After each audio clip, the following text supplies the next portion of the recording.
Hi, thanks for joining me. It's just me today because I want to talk to you about a very important topic that so many people ask me about, using smartphones. We're being told that our phones are to blame for our distress.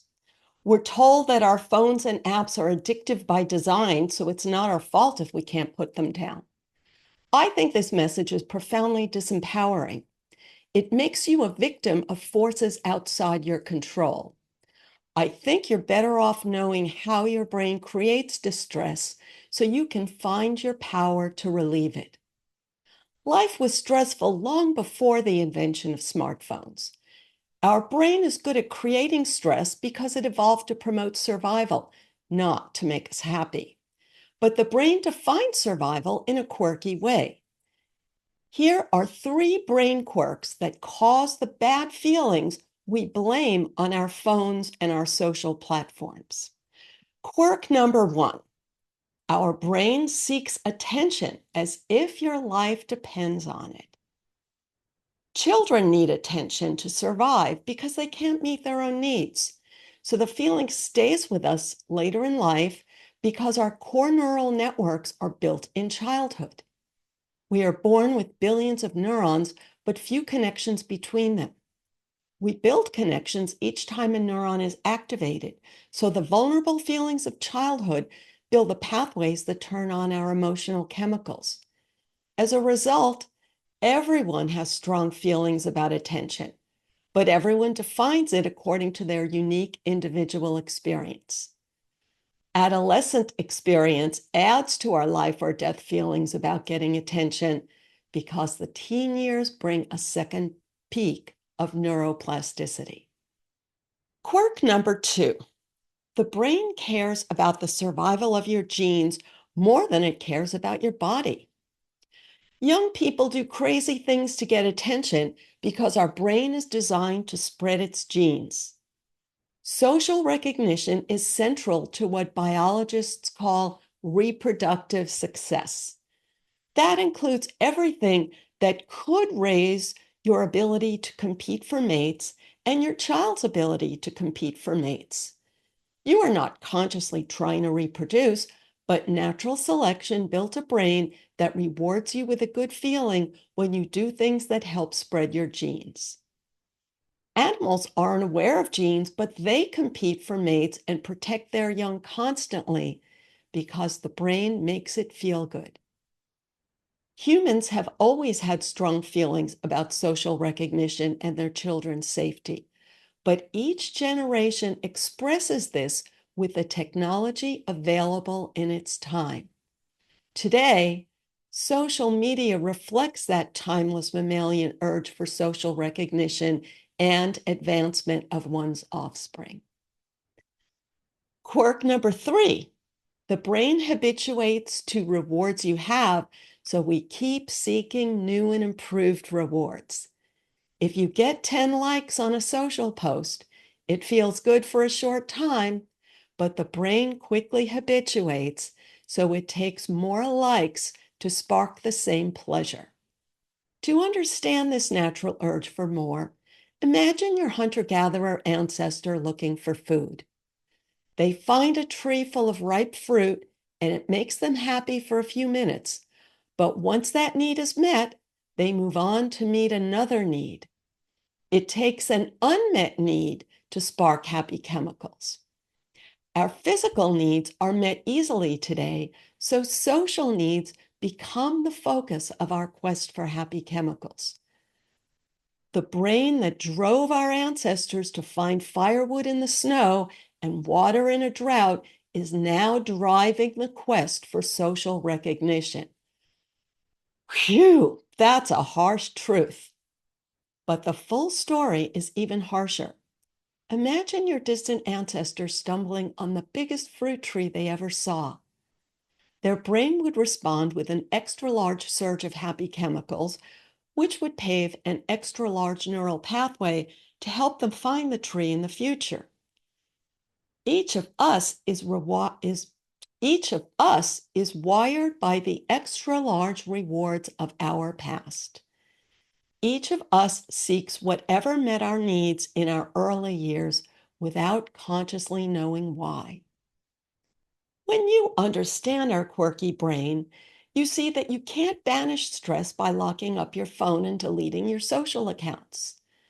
You may find it hard to accept the quirkiness of our brain. You may prefer to believe that happiness is the natural default state and something has gone wrong with today's world.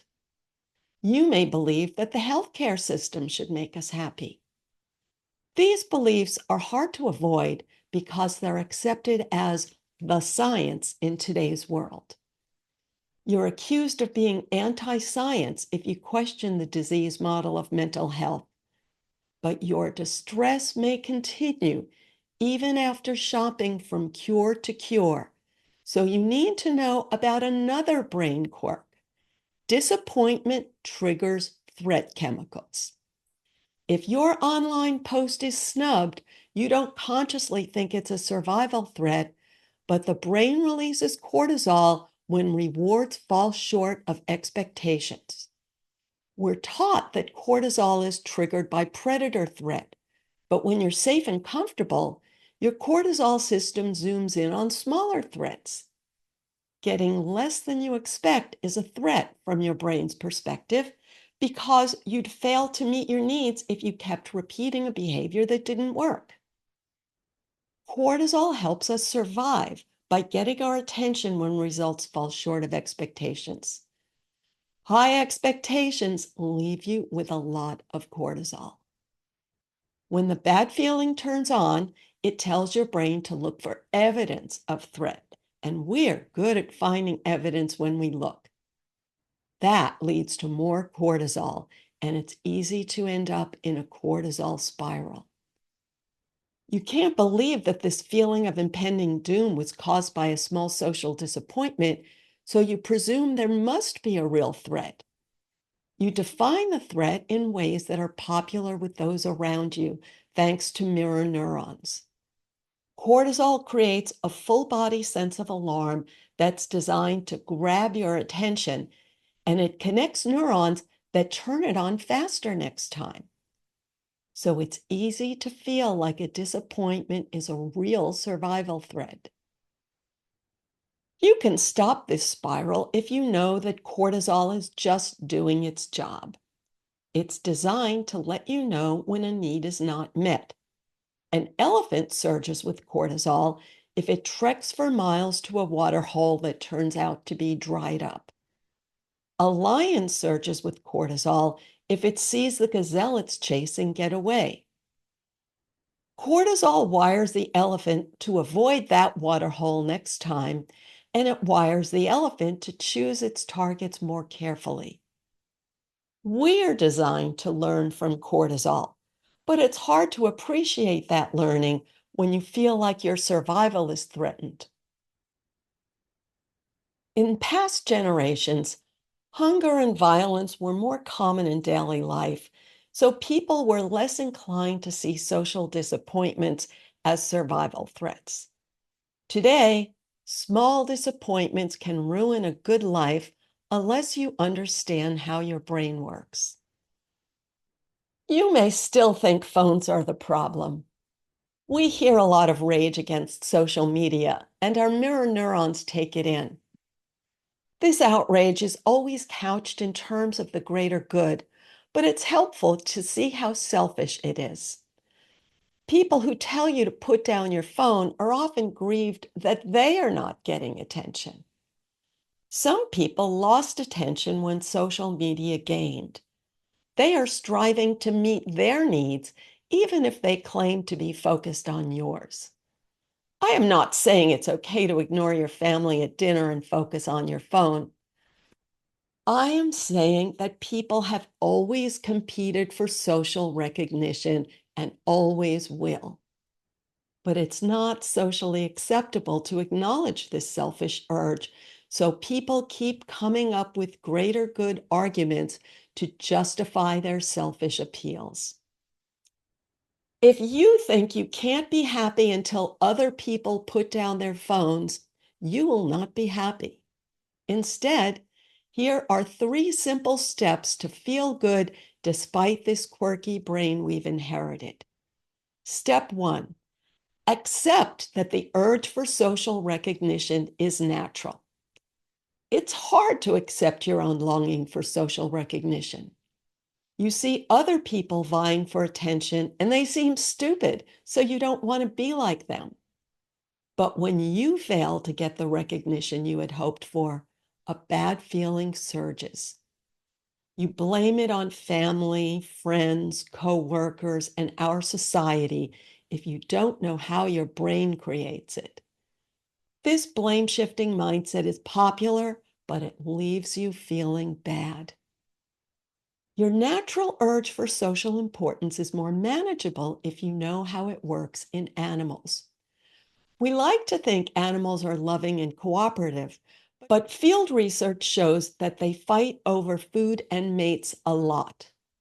When I say fight, I mean that they are on the verge of conflict, but don't actually come to blows because they are so good at predicting who would win.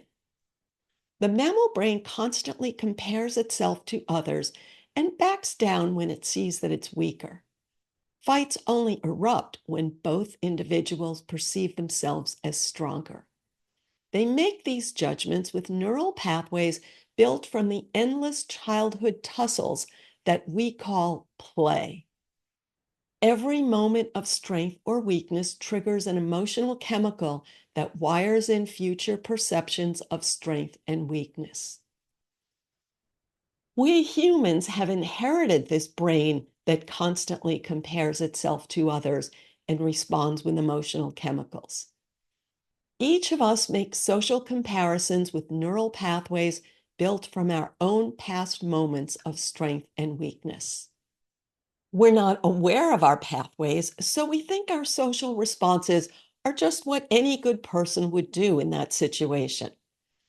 But the truth is, everyone longs to be special in a world where 8 billion others long for specialness too. Everyone seeks social recognition with neural pathways built in childhood and adolescence. Yikes, this is a real conundrum. Society cannot make it go away, but each of us can build the skill of managing our brain. Step 2, give yourself recognition. A pat on the back from someone else feels much better than patting yourself on the back. But if you wait for others, disappointment is likely. So it's good to know that you can spark happy chemicals by doing something you are proud of and applauding it. The chemicals don't last, but you can do something you are proud of again and again. It may seem hard to find pride-worthy things to do. You may think that you have to rescue others because rescuers get recognition and our mirror neurons absorb that. But rescue efforts may fail to get the recognition you expect, leaving you bitter and resentful. You can't manage the bad feeling if you can't admit that you wanted recognition. You are better off taking pride in steps that meet your own survival needs. It may sound selfish at first, but in time, you will see that it's less selfish than trying to help in ways that don't really help. Focusing on your own needs may feel lonely at first, but you will meet others on the path. Find more on how to do this in my book, Status Games, Why We Play and How to Stop, and my book, I'm Mammal, How to Make Peace with the Animal Urge for Social Power. Sometimes you will get applause or a pat on the back from others, and it will spark your happy chemicals. But that will wire in the urge to repeat behaviors linked to the happy moment.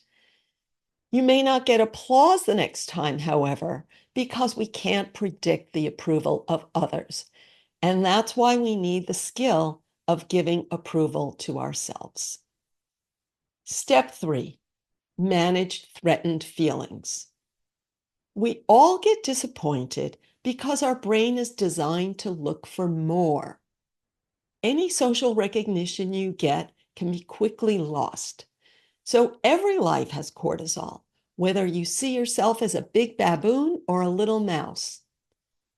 Fortunately, you can stop a cortisol surge by shifting your attention from threats to rewards. Threats will always be with us, and rewards will always be unpredictable, but your chemicals depend on whatever is on your radar screen. If you shift your focus from disappointment to steps you are proud of, you spark a good feeling and build up the pathway so it flows there more easily. Feeling good is a skill that comes with practice, just like playing the piano or speaking a foreign language. You don't build that skill if you think genes cause good feelings. You don't build it if you think happiness should come without effort and blame our society if it doesn't. You don't build the skill if you blame your phone and your social apps for your distress. You build the skill when you know that it matters. Anyone can build it by shifting their attention from threats to steps forward a few times a day. Focus on realistic steps to avoid the disappointment that comes from unrealistic expectations. Target a reward within reach and approach it in small steps. A reward need not be something physical. A reward is anything that meets a need as your brain defines it. You may think a bottle of wine is what you need because your old pathways go there, but you can broaden your understanding of your natural needs.